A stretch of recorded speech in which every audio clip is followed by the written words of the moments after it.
अस्सलाम वालेकुम और आदाब।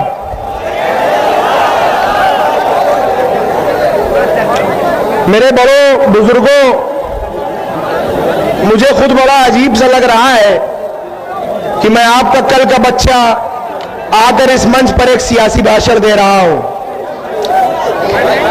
मुझे एक झिझक थी कि जहां पर इतने बड़े बड़े सियासतदान मौजूद हों, जहां मैं अपने बुजुर्गों के बीच में हो जाऊं, वहां पर उनका कल का बच्चा एक क्या भाषण दे।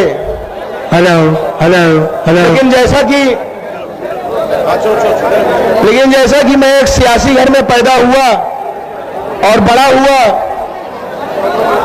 जो कि मैं एक तालिबे इल्म हूं, अभी एक स्टूडेंट हूं, लेकिन सियासी माहौल में रहा। और एक बात कहा जाता है कि मछली के बच्चे को कभी तैरना नहीं सिखाया जाता।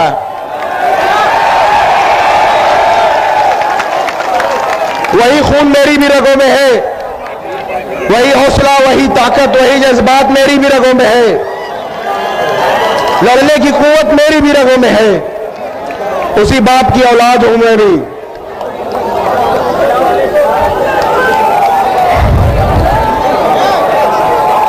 मैं आज जो मैं देख रहा हूं, और से सुनिए मेरी बात, बहुत जरूरी बात है ये।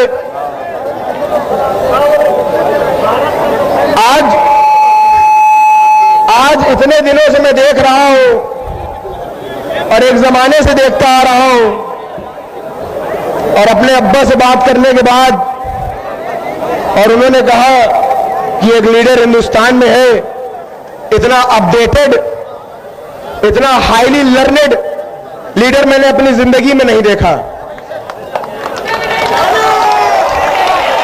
इतना अप टू डेट रहने वाला लीडर मैंने अपनी जिंदगी में नहीं देखा। अमान, उसको दो, नहीं देखा।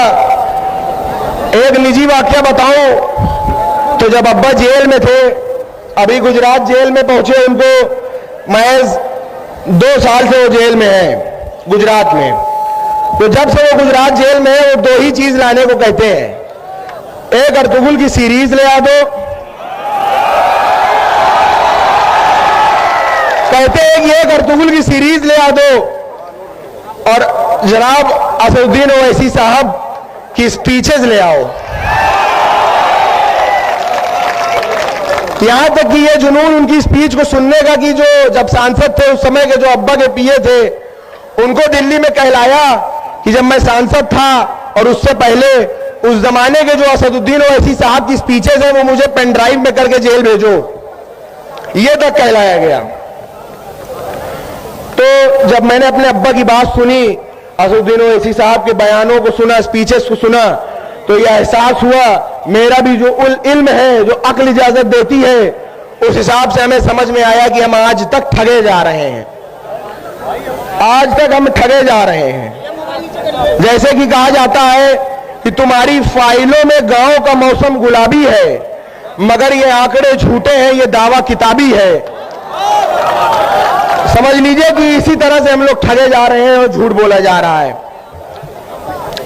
हम तो वो हैं जिन्होंने इतने साल वोट दिया है, हमारे आपके बाप दादाओं ने इनको वोट दिया है। अगर आज हम खुद वोट मांगने की बात कर रहे हैं तो हम क्या जुल्म कर रहे हैं? क्या जुल्म कर रहे हैं बताइए? अगर हम वोट मांग रहे हैं तो हम गलत कर रहे हैं। हमारे साथ अगर हमारे हिंदू भाई, मुसलमान सब साथ में हैं, हिंदू भाई हैं, सिख भाई हैं, ईसाई भाई हैं, उनको ये पार्टी अगर मौका देने की और उनको हिंदुस्तान को कॉन्स्टिट्यूशन पे चलाने में दखल देने की बात करती है और सबको लेकर साथ चलने की बात करती है, तो अगर हम आजादी के 75 साल के बाद अगर हम अपना हक मांग रहे हैं तो क्या गलत कर रहे हैं? बहुत से लोग यहाँ उत्तर प्रदेश में और भी जगह हिंदुस्तानों में हमको कहते हैं वोट कटुआ। सुनिएगा, हमको कहते हैं वोट कटुआ। बीजेपी और आरएसएस ने पूरे हिंदुस्तान में हमें कटुआ कटुआ कह के सरकार बनाया है। सेंट्रल में कटुआ कटुआ कह के सरकार बनाया सेंट्रल में। अब ये यूपी में वोट कठुआ कह के सरकार बनाने जा रहे हैं। तो हम चलिए, अगर हम कठुआ कहलाए जाने से कभी शर्माए नहीं, हम कभी नहीं शर्माए, तो वोट कठुआ कहलाए जाने से क्या शर्माएंगे।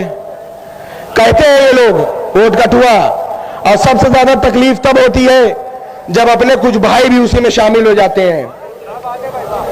हम इधर 22% है 100 में, 100 में हम 22% हैं। यहां कोई 7 है, कोई 8 है, कोई 10 है।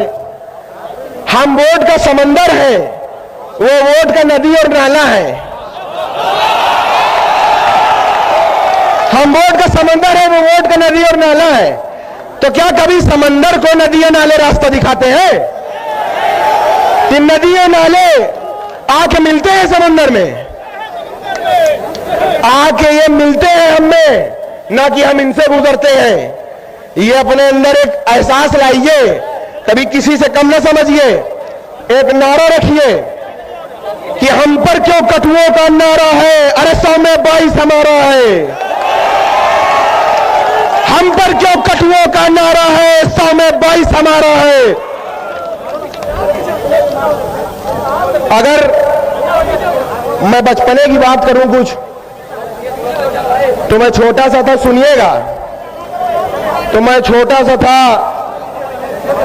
और स्कूल जाता था पढ़ने, तो देखता था दीवारों में लिखा होता था कि तेल लगाओ डाबर का, नाम मिटा दो बाबर का।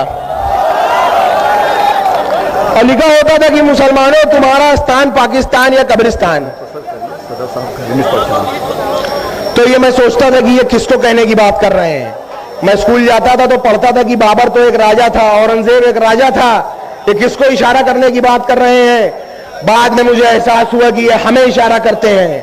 और यही लोग जो हमारी माँ बहन बेटियों को बेवा करने की बात करते हैं, अगले ही पल हमारे हिमायती बन के तलाक की बात करने लगते हैं।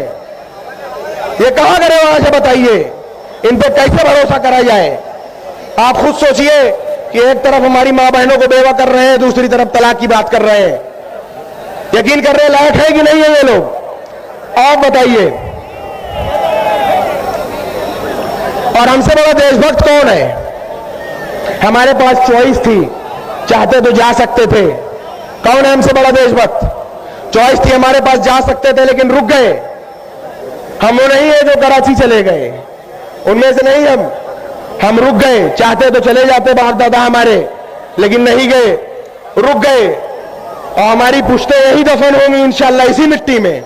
ये हमसे वफादारी का सबूत मांगते हैं, वफादारी का सबूत मांगते हैं ये लोग। और ये भी सुन लें कि जरूरत पड़ेगी तो इसी मिट्टी के लिए कुर्बानी भी देने को हम हाजिर हैं, कुर्बानी भी देंगे हम। और हमारा मजहब भी सिखाता है कि जहां रहो उसके वफादार रहो, वफादार रहना जरूरी है।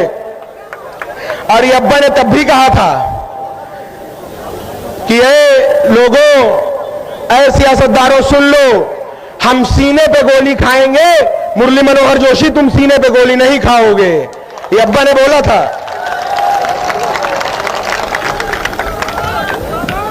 सन 89 से सन 89 से तारीख है कि आज तक किसी दंगे के वजह से, दंगे की आग के वजह से इलाहाबाद के आसपास का घर कभी किसी ने जलाया नहीं। ये तारीख गवाह है खुद में कि हमारे वालिद जब से विधायक बने तब से किसी दंगे ने किसी के घर को जलाया नहीं। आखिर जब घर जलाना हुआ तो सबसे पहले हमारा घर जलाया, हमारा घर तोड़ा, हमारा घर पूरा तोड़ के एक कर दिया। और ये तोड़ के ये हौसला तोड़ना चाहते हैं, इस बात को समझिएगा। ये कुछ कर ले, इन्होंने घर हमारा भले तोड़ा लेकिन उन्हें हमारा हौसला नहीं तोड़ा, हमारी हिम्मत नहीं तोड़ी। वो बस एक ईंट की दीवार ही पहचान पाएंगे, बस न बसा न पाए एक घर जो वो घर के जान पाएंगे। हमारे हौसले की छांव में एक शहर बसता है, मेरे बच्चों को भी टूटी छतों का डर नहीं होता। तुम उन लोगों के साथी हो कि जिनके अनगिनत घर है, मैं उन लोगों का साथी हूं कि जिनका घर नहीं होता। हमारा वक्त आएगा, सुनो सच्ची कहानी है। हमारा वक्त आएगा, सुनो सच्ची कहानी है। हमारे और बदले की रिवायत भी पुरानी है। तैयार रहना कि एक एक ईंट जिस हाथों ने गिराई है, तैयार रहना कि एक एक ईंट जिन हाथों ने गिराई है, एक एक ईंट उन्हीं हाथों से वापस लगवानी है।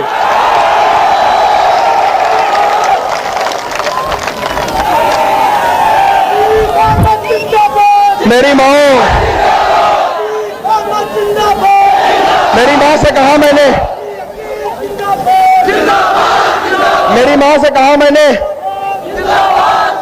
मेरी माँ से कहा मैंने कि अब्बा ने जुल्म के खिलाफ आवाज उठाई।